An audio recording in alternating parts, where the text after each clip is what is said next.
Well, the clouds are quickly clearing off the coast, and we're going to have plenty of sunshine around from now all the way through the weekend. I'm Storm Track 12 meteorologist Les Still here with your Wednesday morning web forecast, and I am tracking the quick clearing developing as we go through the morning hours here.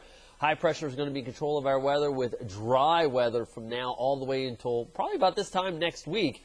And it is going to be warmer as we go on through the next couple days here, as we do see some much warmer air getting into our weather pattern. We'll discuss that here coming up in a minute. Take a look at our time lapses. We've gone through the morning hours here coming in out of Oriental. Started off with low clouds along and east of Highway 17.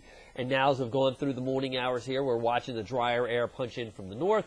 Breezy and cooler for this afternoon. Deep inland spots, I think Pitt, Martin, Bertie, Terrell, Hyde, Washington counties probably going to be into that upper 40-degree range for later on this afternoon. Maybe low to possibly mid-50s along the beaches. Thanks to those northerly winds, it is going to put a little bit of a chill into the air. Clear, calm, and cold. 3C special overnight tonight. That means a frosty start with deep inland spots starting off into the mid-20s tomorrow morning. Beaches probably just barely above that freezing mark. And then as we go on through the day tomorrow, we are going to be looking at for sunshine. Talking about mid-50s for inland spots. Probably only near 50 degrees along the beaches. That's where the cooler air is going to be residing with light and variable winds. Here's our front from yesterday pressing off of the coast. Greatest rainfall I saw was Greenville, 0.13 inches. So it was pretty much just as I had forecasted, a very light event.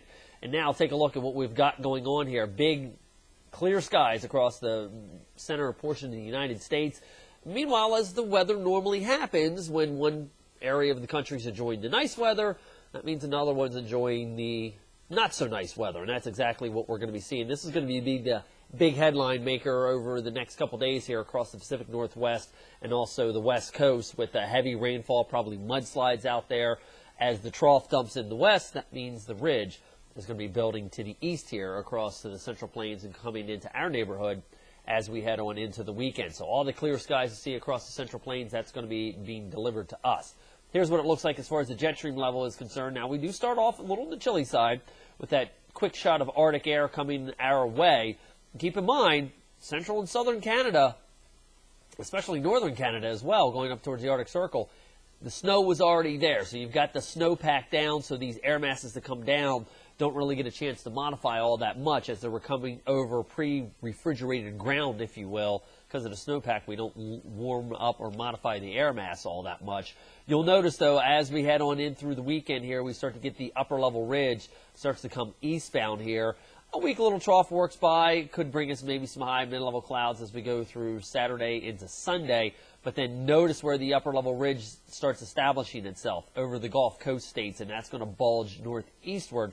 And as it does, that's going to bring all the warmth along with it. Notice we have shut off the delivery of the cold air out of Canada into our neighborhood, and our flow is actually coming out of the desert southwest. So that's why we do expect to see that warmer air surge into our neighborhood in the weather pattern.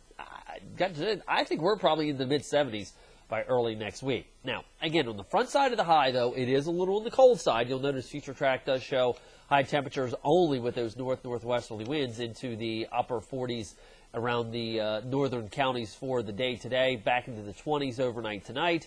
The high slides off the coast, and look how quickly our winds already start to respond. And again, this is a big weather pattern change here that you will notice. The high will be centered over and off the southeast coast as we go on through the next several days. Wide south-southwesterly winds sweeping across the southern Gulf Coast states and the southern plains as well. That'll bring that warmth our way. So each day is a little bit warmer. Today's the coldest. We'll warm up into the mid-60s by Saturday, talking about upper 60s for Sunday. Monday and Tuesday, how about temps into the 70s with that sunshine around? Have yourself a good Wednesday. I'm Storm Track 12 meteorologist Les Still.